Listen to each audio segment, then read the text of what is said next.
Okay, so yes, mark D for attendance. All right. How are you guys doing? Okay. All right, so I've posted midterm grades. I think you guys have all seen it by now. And I'll give my usual spiel, as always, that it's okay if you don't do great on a test, okay?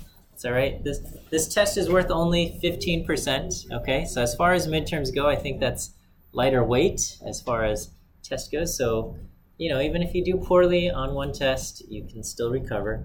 And ultimately, test scores don't matter. Your grades in this class hardly matters anything. So it's okay, you know. Some days we do well on tests, some days we don't. The tests don't determine our value as a person or anything like that. So so don't feel bad if you didn't do as well as you had hoped.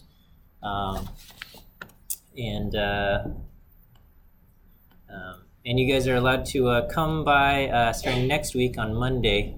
I'll have all the makeup tests done by then, and you can take a look at your exam. Okay, today I want to spend some time, I don't know, talking big picture stuff, okay? And I want to kind of talk about where we are headed in this class. And so to be honest, if this were a strict, so the title of the course is Monte Carlo Methods, right? And I'm taking a little bit of instructor liberty and I don't know, doing some stuff that's not strictly Monte Carlo methods. And specifically, I believe that kind of the most useful application of Monte Carlo methods is in Bayesian statistics. And I think we need, I want to cover that context, that background of Bayesian statistics to give us a sense of why we're even learning some of these methods and things like that, okay? So I want to just spend a little bit of time and I don't know, you know, so far we've covered like random sampling and Monte Carlo estimation, the integration stuff, and you might wonder, like, you know, what is the application of all this? And so I just want to spend a little bit of time talking about this to get our bearings straight, and then we'll move forward. Okay, so far in our Monte Carlo methods class, okay, we've covered so like the first, I don't know, however many weeks was random sampling. Huh? Yeah, I know, it's the fourth week now. I know, but yeah, I don't know how many weeks we spent on random sampling, okay? But we spent a lot of time talking about random sampling from, you know, pretty much almost any univariate random variable, right? And we even covered bivariate random normal, but, you know, so far we're looking at random sampling from any univariate random variable, either through inverse CDF or rejection sampling, things like that. Okay, and then we said, all right, well, if we can draw a sample from F, then we can do Monte Carlo estimation.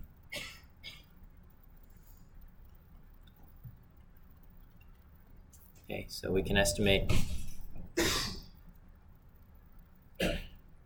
kind of the expected value of a random variable.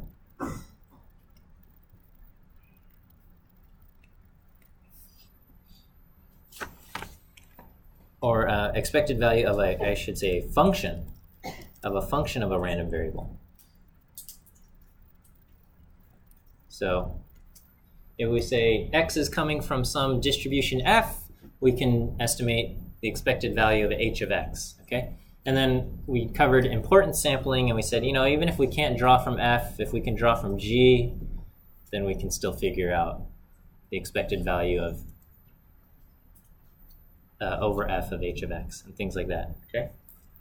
All right. So coming soon, and I don't know if these are terms you've heard of or not. Okay. So coming soon, we're going to have the Metropolis-Hastings algorithm. Have you guys heard of this thing? No? Okay. Well, now you have. Metropolis-Hastings algorithm.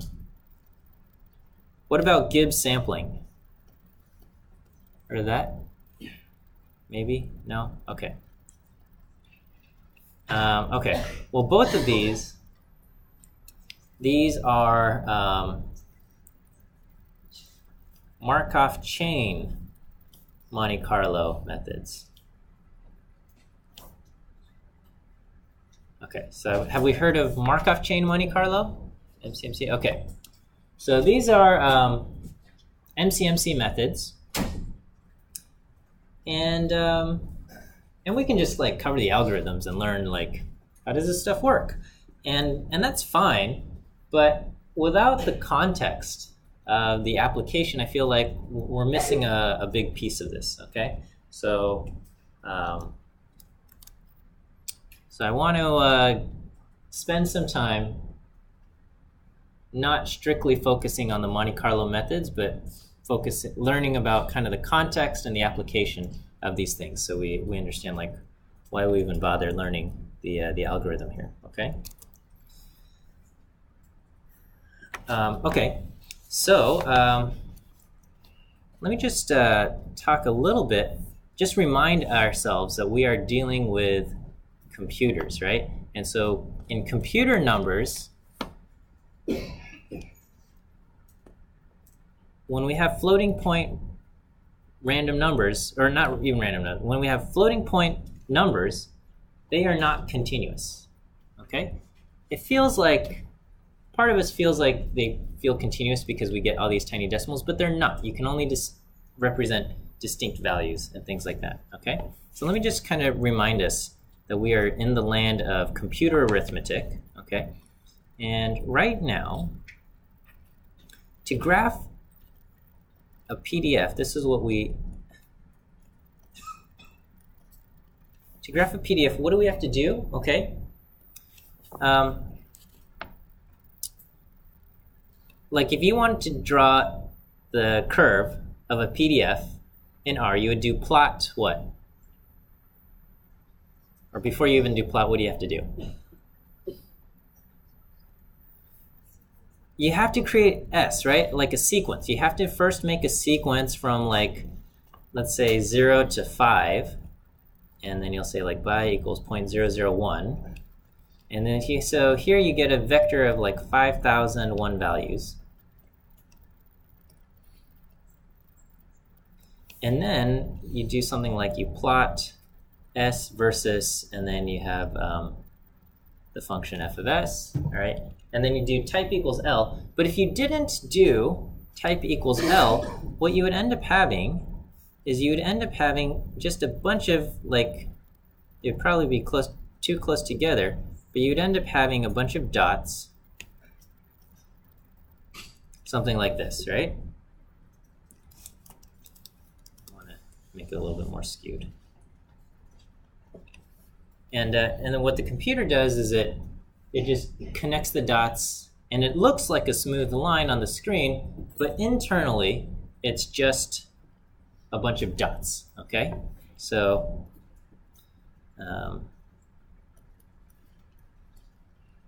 computer connects the dots, and it may look like a smooth line,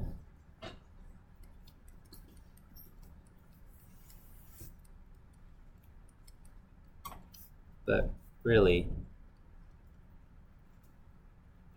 it's just dots.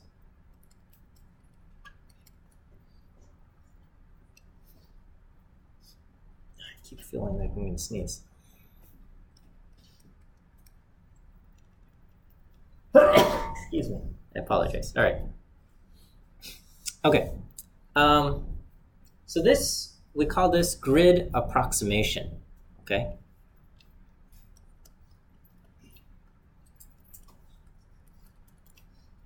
And we get a fairly good approximation.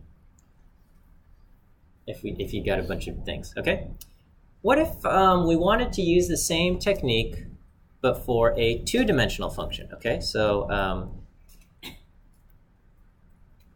for a 2D function, you would I would have kind of S1 be a sequence from 0 to 5 by equals 0.001, and then I'd have S2 be a second sequence 0 to 5 by equals 0.001, and then I could do, you know, f of S1 and S2, and I would, you know, do an outer function, and I would have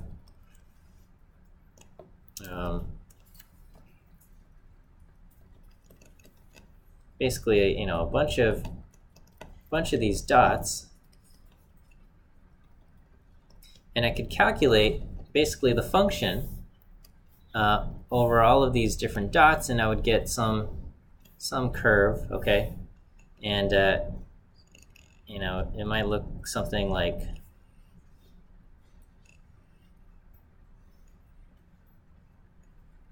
and then going this way, you know.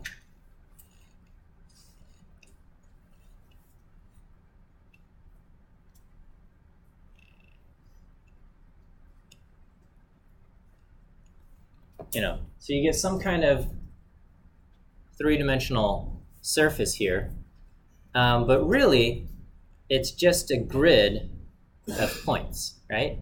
It's not actually a smooth surface, but the computer, like, you know, we can plot this out, and it might look like a smooth surface, but what it really is just it's just a grid of points. And how many points did I have to calculate here? So this is actually just a grid of basically 5,001 by 5,001 points.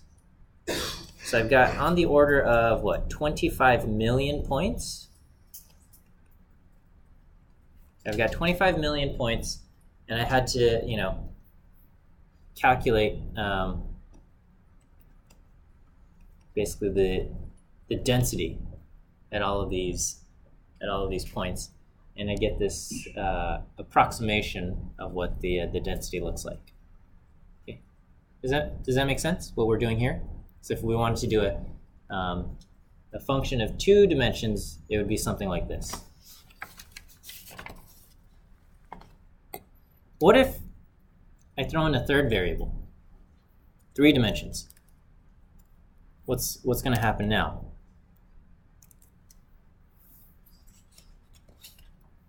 So for a density of 3 dimensions,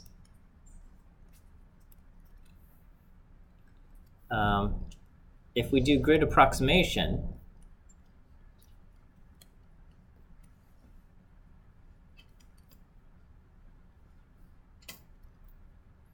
then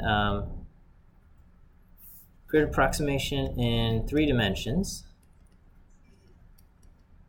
and we'll say if each dimension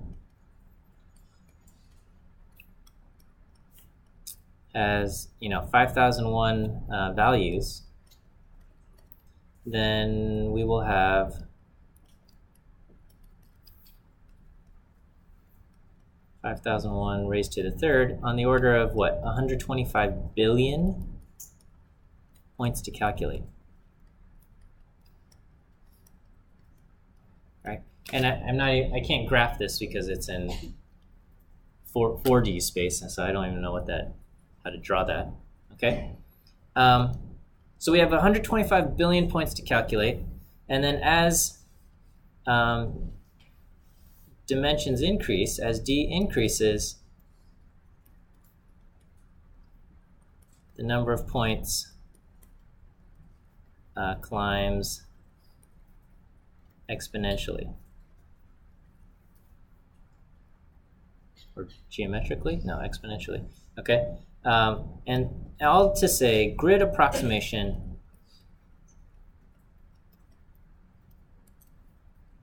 is inefficient.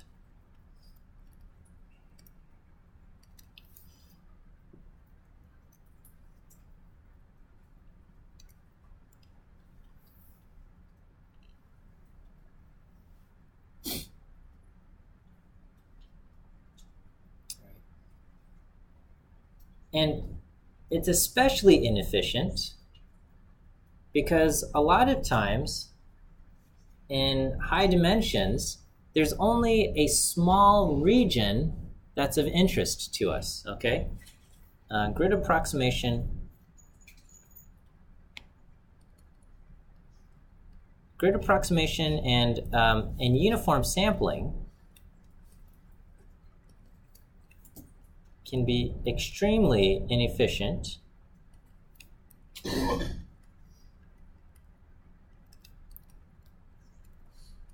in high dimensions because only a small region in the space is of interest.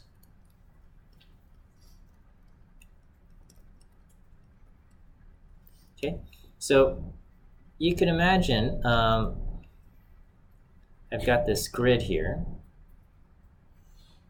Okay, and most of this grid is like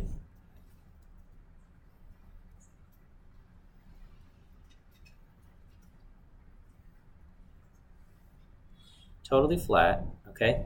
Except, you know, there's going to be like one spot where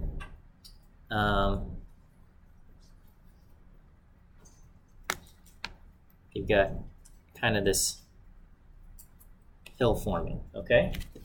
So there's just one region, and pretty much everywhere else, it's like very, very, very flat, okay? It's not zero, okay? So you can imagine like a bivariate normal, okay? And if let's say the bivariate normal is centered at 0, 0, okay? That's where the hill is centered, okay? But let's say we go out to like -4, -4, or something like that, okay? And what's the probability out here? Or let's go to like -6, -6, okay? So if we go to some place out here, like f of xy at f -6, -6, you know, where the value here is technically not 0, right? It's I don't know, on the order, I'm just making stuff up here, it might be like 1 times 10 to the -12 or something like that, okay? So it's technically not 0, but it's pretty much 0, okay, for practical purposes, okay? And then, you know, if I come a little bit closer, let's say I come to right here. So this is going to be like f of xy. Also, it's maybe close to 0 here, okay? But maybe like 1 times 10 to the -6 or something like that, okay? So these are all very, very unlikely values, but non-zero, okay? And really, it's just we want to spend our time in this region right here. We want to sample values in this region, okay? But the problem is we might not know where this region is, okay?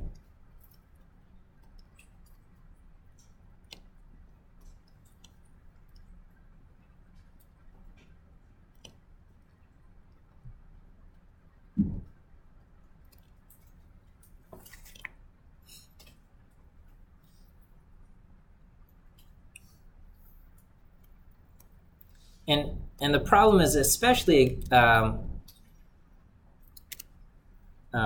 present when you have a distribution in high dimensions, okay? So if you have like 10 dimensions or 17 dimensions or 100 dimensions, then just a tiny, tiny, tiny zone is going to have values that aren't pretty much 0, okay? And like everywhere else is pretty much 0, okay? So only a very small pocket in the entire,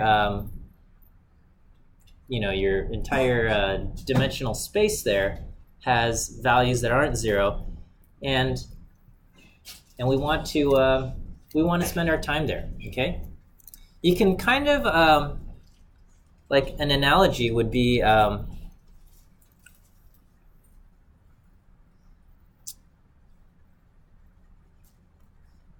like let's say you wanted to do Monte Carlo integration.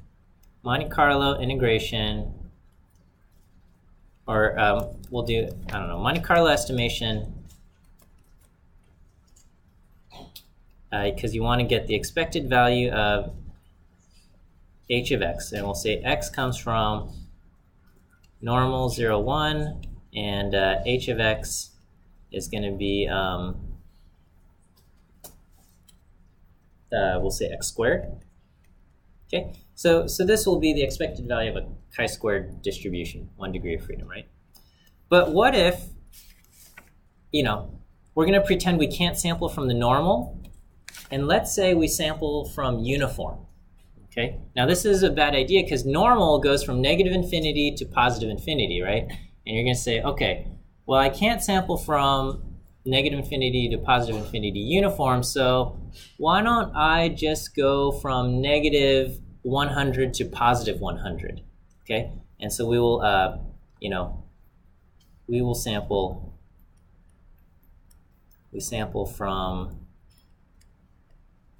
uniform minus 100 to positive 100. Okay, so technically, in the long run, if we did importance sampling, right? If we did importance sampling, we have g of x equal to 1 over 200, and we did importance sampling where we say, okay, I've got this thing, and I'm going to weigh this value based on its importance by comparing f of x being the normal PDF versus g of x. According to our mathematical theory, this will approach the true value of h, right? If we do an infinite number of samples. But we don't have an infinite amount of time. We're going to do, like, you know, maybe 1,000, 100,000, I don't know. Just to kind of illustrate, let's say, you know, this is computationally expensive. Every time you run the computer, you know, it costs you a lot of energy and time. What's going to happen is, you know, on the space from minus 100 to positive 100, the normal PDF is pretty much 0 everywhere, and then it's only around, like, between 0 and, like, minus 3 and positive 3 do you have any actual values, and everywhere else it's, like, pretty much 0, right? And so here you are, you're spending, like, you're doing random sampling, and you're getting, like, negative 79, and it's like, oh, that's pretty much 0. And you get positive 45, oh, that's also pretty much 0. And you're, like, getting random values, and then let's say after 1,000 samples, you've only got, I don't know, 8 values between negative 3 and 3. Okay? Is your estimate of this thing going to be any good? No, it's going to suck. Okay? It's going to be terrible because you only have a few values drawn in the area of interest. What we want to do, ideally, is we want to spend, like, try to get 1,000 values between minus 3 and 3, and not get very many values everywhere else. Okay. And you know, with the one-dimensional case, it's, like, easy to draw the entire grid, and then we can say, oh, this is, like, the area of interest, so we're going to spend our time here. But in high-dimensional cases, you know, we can't do the grid, we can't draw the whole thing out, so we need to have some kind of strategy for spending time in the region of interest. Okay, so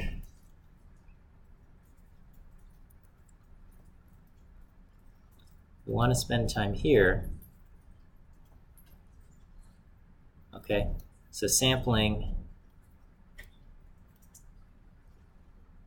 from minus 100 to positive 100 is just no good. Okay.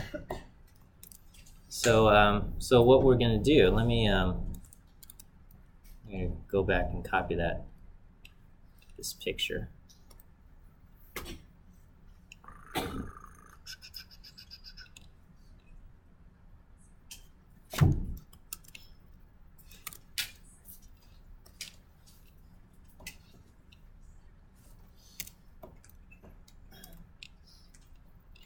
Okay. So we want to spend time in this region. And so what we have is we're going to learn kind of Markov chain Monte Carlo. And, you start somewhere and you basically, follow some path. And once you are, all right.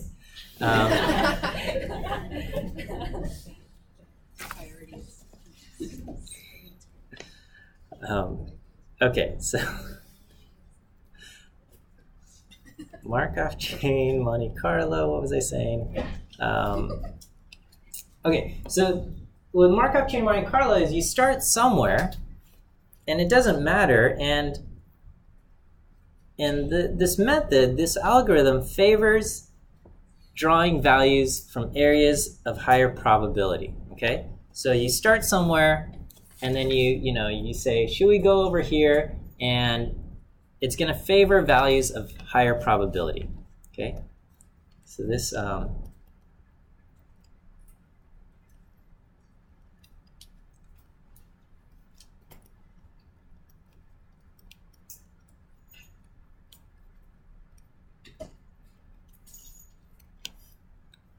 okay, and so this helps us find the region that we are interested in.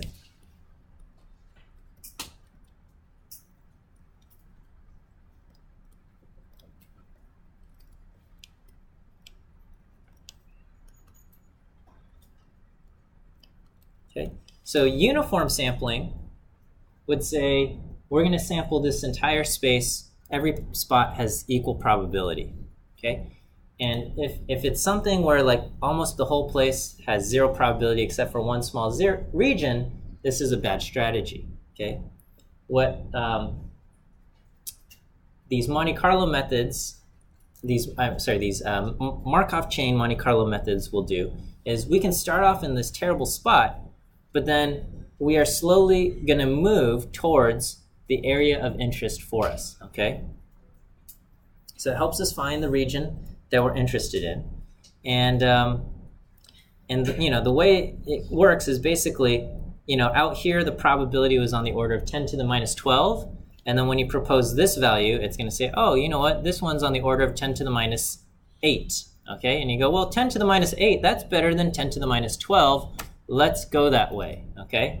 And then you keep moving, and you say, oh, okay, now we're at 10 to the minus 6. Still pretty close to 0, but it's an improvement over 10 to the minus 8. And we get closer, and finally when we get to here, we're like, oh, here we're at 10 to the minus 3. And we're like, oh, great, now I can actually write this out as like 0.001, and this is like a reasonable thing. And then once we're in here, we have densities that actually have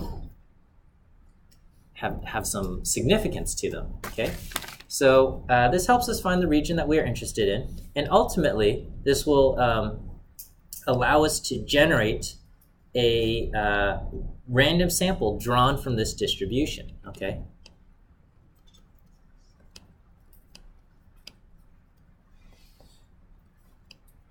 Generate a random sample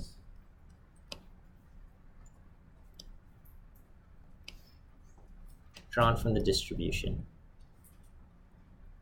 Okay, and then if you have a random sample drawn from the distribution, then you can do Monte Carlo estimation and Monte Carlo integration. You just kind of take those random samples, you plug them into your h of x, and you take the mean of those things, and you can get properties of the distribution of interest. Okay, and so then, and now that we can get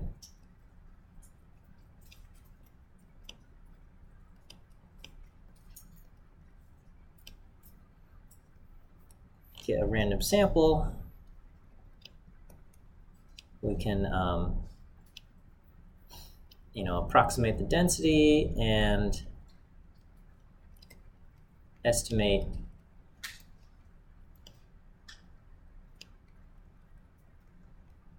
expected values and other properties.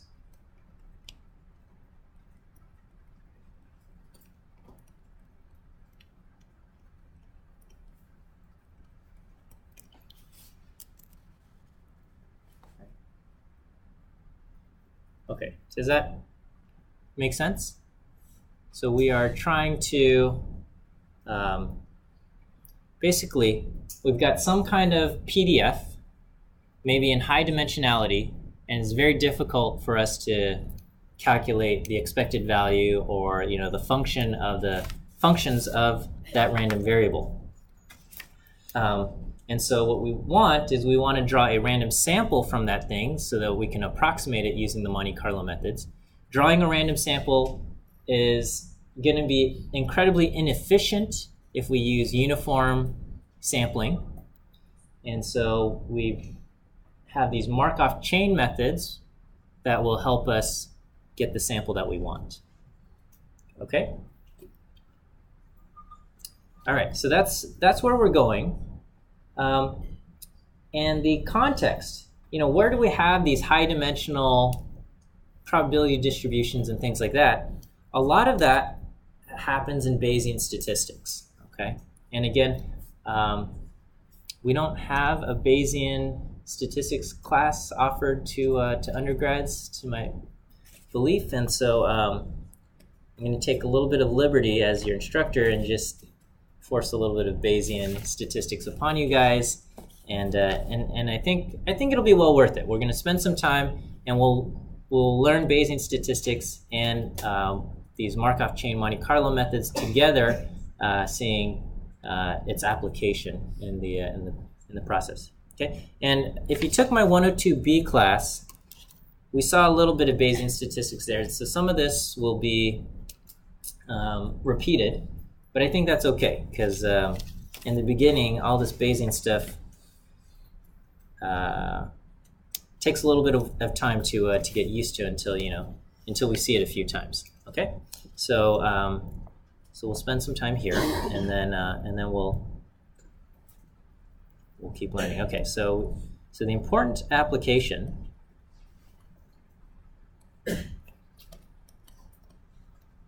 for this. Was that a question over there? No, okay. Of these MCMC methods will be Bayesian statistics. Okay, so let me just do a quick review of frequentist or classical statistics. Frequentist statistics. So this is what you learned in Stats 10. Or your AP stats class, or whatever it is, wherever you took your stats class, you did frequentist statistics, okay? All right, and so let's say we wanted to estimate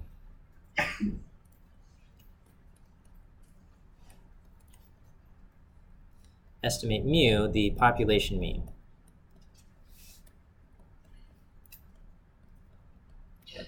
Okay?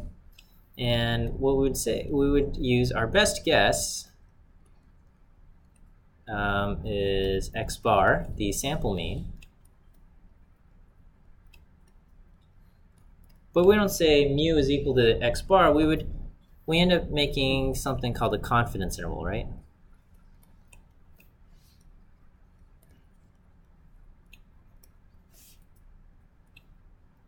And we say something like x bar plus or minus t times the standard error, okay?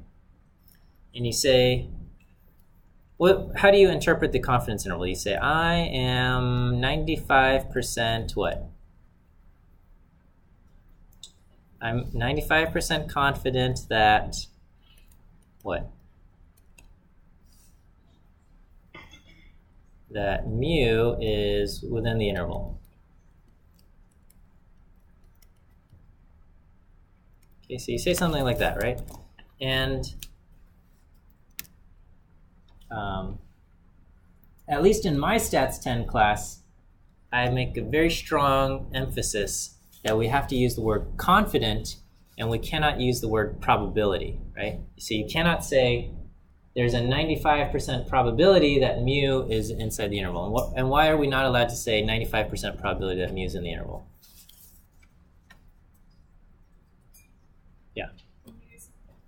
Yeah, because in frequentist statistics, mu is not random. Mu is a fixed value, and it's a property of the population, okay?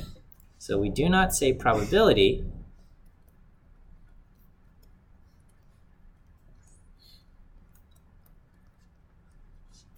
because mu is considered to be a fixed value. It is a property of the population,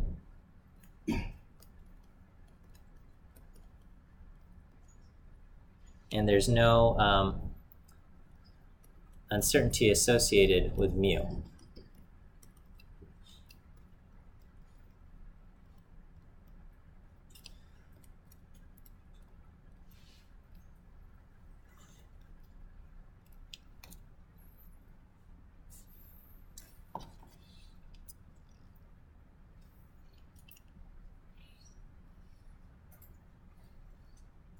Okay. On the other side, for Bayesian statistics, in contrast, in Bayesian statistics, the parameter mu is a random variable.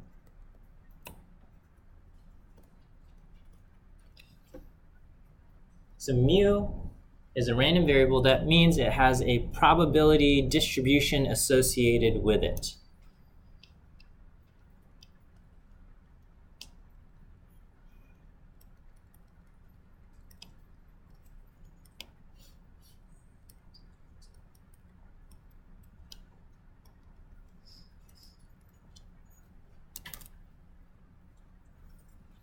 And so mu itself is drawn from this distribution. So mu is drawn from a distribution. So now there are probabilities associated with mu, okay? So now that mu is a random variable, okay, we can express probabilities about mu. Okay, and we don't do hypothesis testing. Hypothesis testing is based on some null hypothesis which treats the population parameter as a fixed value and talks about the random sampling process.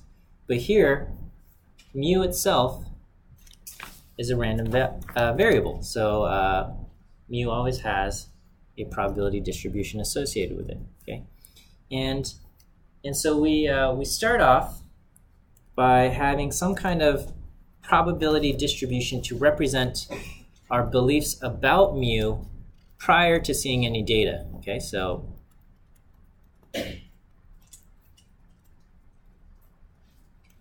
with Bayesian statistics, okay, so we begin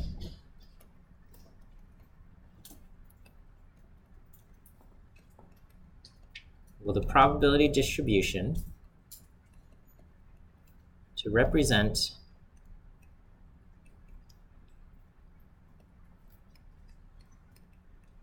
our beliefs about mu prior to seeing any data. Okay, and then we look at our data, then we update our beliefs about mu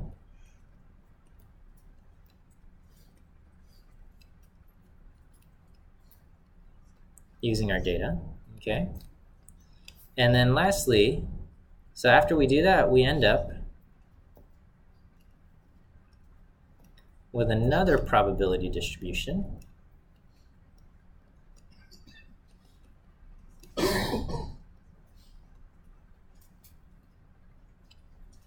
that represents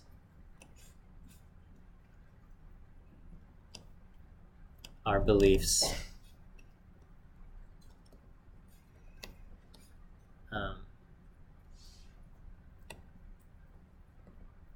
after seeing our data. And we call this the posterior distribution.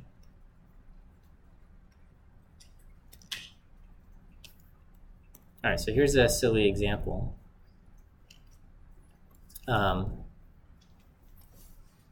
Let's say we want to let mu equal the average height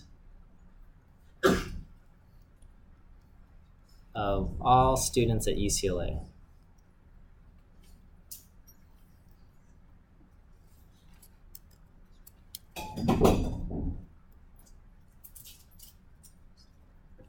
Okay, so mu is going to be the average height of all the students here at UCLA, and we're treating this as a random variable, okay? And here it's going to be kind of like based on kind of the selection of students here at UCLA and the population and all of that. And right now, if we just said, before we look at any data, what do you think the average height of all students at UCLA is going to be? You're like, I don't really know, but you know what? To be safe, let's just say the average is going to be somewhere between 5 feet and 6 feet tall, and we're going to say any value between 5 feet and 6 feet tall sounds pretty likely, with values kind of near the middle of that being more likely than others. Okay, and so if we were to kind of represent this, you know, we're not going from minus infinity to positive infinity, but if we go 4, 5, 6, and 7, I'd probably draw something like, this looks terrible, but you know, I would draw something like this, right? This is probably not this probability of being 4.5 feet being the average of everybody, but this is what we're going to say, right? So this kind of just represents that, you know, as far as heights go, values between 5 and 6 feet seem most likely, and I'm pretty sure that the average height is not going to be over 7 feet, and I'm pretty sure that the average height is not going to be under 4 feet. So we'll start with that, okay? And then maybe we look at, so our data, maybe we have like 100 people randomly chosen, and then maybe our x bar of these 100 people is 5 foot 7 inches, okay? So after we see that, we update our beliefs. So we're at 4, 5, 6, and 7. Now we're pretty sure that it's not here, and we've got a, I don't know, probability distribution kind of like this, okay? Where now it's much more likely that the mean, so mu is very likely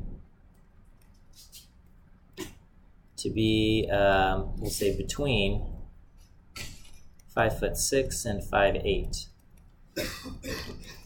Okay, could be higher, could be lower. Okay, could be outside that range. But now we have a probability expressing that average heights between 5'6" and 5'8". These are going to be the most likely values.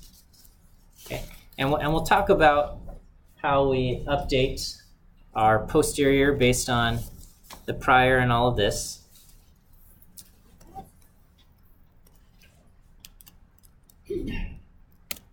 Okay, and all right, and so, you know, we call this Bayesian statistics because it uses Bayes' rule, and so if you recall, Bayes' rule is that the probability of B given A is the probability of A given B times the probability of A divided by the probability of, wait, I have this backwards. It's the probability of A given B times the probability of B divided by the probability of A, okay? And then, so for our data, this becomes the probability of mu given our data will be equal to the probability of our data given mu. We call this the likelihood times the probability of mu. This is a prior distribution on mu divided by the data, the marginal distribution. And we'll cover all of this, and we'll take a look at it. And I know some of you guys have seen this before, but we'll dig into it and we'll start looking at Markov chain Monte Carlo methods to get the estimates that we want to get from in the context of Bayesian statistics. Okay, we'll end here. We'll see you guys on Friday, and so have a good day. See you then.